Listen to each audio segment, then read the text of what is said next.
Party సమక్షంలో అందరం రావడం జరిగింది. నిన్న జరిగిన ఒక వ్యవస్థ యూరియా గురించి మాట్లాడడం జరుగుతుంది. యూరియా ఏంటంటే ఒక్క వ్యక్తి 29 బస్తాలు తీసుకొని పంచినామని చెప్పుకోవడం జరిగింది. అందులో కాంగ్రెస్ను కూడా విమర్శించి ప్రెస్ క్లబ్లో పెట్టడం జరిగింది. అది కూడా కరెక్ట్ కాదు. నువ్వు ఇస్తున్నావు అంటే ఇలా ఎంతోమంది గరీబులు కూడా ఉన్నారు. ఎస్సీలు, ఎస్టీలు, వాళ్ళు, వడ్డారి వాళ్ళు కానీ అంతా ఊరంతా ఇవ్వాలి. ఒక వాళ్ళే ఓట్లు వేస్తారు అని అనుకోవడం కూడా కరెక్ట్ కాదని నాకు అనిపిస్తుంది. దాని గురించి కూడా మేము ఊళ్ళే 4,18,00,000 పనులు చేసినాం.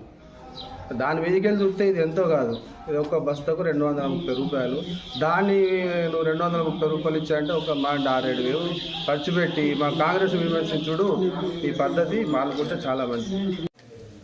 కాంగ్రెస్ పార్టీ వన్ సైడ్ చెప్తున్నాం. కాంగ్రెస్ పార్టీ వార్డు మెంబర్స్ కానీ, ఎంపీడీసీ కానీ, సర్పంచ్ కానీ, ఉప సర్పంచ్ కానీ ఇలా 100% మా అడ్లు లక్ష్మణ్ కుమార్ అన్న చేస్తున్న సంక్షేమ పథకాల గుర్తుపెట్టుకొని ప్రజలు ఆదరిస్తారు. మొన్నటికి మొన్న నేరెళ్ళ గ్రామంలో జరిగిన ఏదైతే ప్రజా యాత్రలో భాగంగా ఏదైతే పనుల జాతర భాగంలో లక్ష్మణ్ కుమార్ అన్న స్వయంగా ఒక బైక్ మీద తిరిగి నా గ్రామం మొత్తం పర్యటించారు. నా నేరెళ్ళ గ్రామం, నా గోవిందపల్లె గ్రామం పర్యటించి గ్రామంలో ఉన్న సమస్యలు మొత్తం తెలుసుకున్నాం. త్వరలోనే ఇప్పటికి 4 కోట్ల రూపాయల నిధులు ఇప్పటికీ వేచించి అభివృద్ధి పనులు చేసారు. ఇంకా కూడా ఎన్ని వందల పనులైనా కూడా చేయడానికి వారు ఖచ్చితంగా వాళ్ళు ముందున్నారు.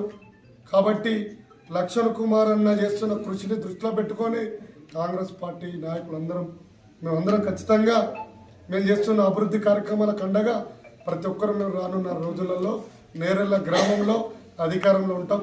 మీరు బీజేపీ, టీఆర్ఎస్ నాయకులు ఇయ్యల్లా ఉమ్మడిగా పోయి కార్యక్రమాలలో మీరు చేస్తున్న సంఘటనలు నేరెళ్ళ గ్రామ ప్రజలు చాలామంది చూస్తున్నారు. ఇలా నేరెళ్ళ గ్రామంలో బీజేపీ, టీఆర్ఎస్ ఒకటేరు కావచ్చు. ఢిల్లీలో మీ బీజేపీ, టీఆర్ఎస్ యుద్ధాలు చెప్తున్నాయి. మీరు మీ పార్టీ సిద్ధాంతాలను పక్క పెడుతుర్రు. మీరు వ్యక్తిగత ఎజెండా కోతుర్రు, వ్యక్తిగతంగా విమర్శలు కోతుర్రు. కాంగ్రెస్ పార్టీని విమర్శించే స్థాయి మీకు ఎవరికి లేదు. కాంగ్రెస్ పార్టీ 100 సంవత్సరాల పార్టీ. నేరెళ్ళ కాడ ఏ ఇందిరమ్మ ఇండ్లు కానీ గతంలో కట్టింది కాంగ్రెస్ పార్టీ, ఇప్పుడు కట్టిపించేది కాంగ్రెస్ పార్టీ. గతంలో సంక్షేమ పథకాలు పెట్టింది కాంగ్రెస్ పార్టీ, ఇప్పుడు పెట్టింది కాంగ్రెస్ పార్టీ. కాబట్టి ఇక నుండి గిట్ట కాంగ్రెస్ పార్టీని విమర్శించుకుంటా ఏదైతే మీరు గ్రూపులలో, వాట్సాప్ గ్రూపులలో వ్యక్తిగతంగా కించపరిచేటట్టు పెడుతున్నారో ఇక నుంచి గిట్ట బంద్ పెట్టకపోతే మేము చట్టపరంగా చర్యలు తీసుకునే అవకాశం ఉంటుంది.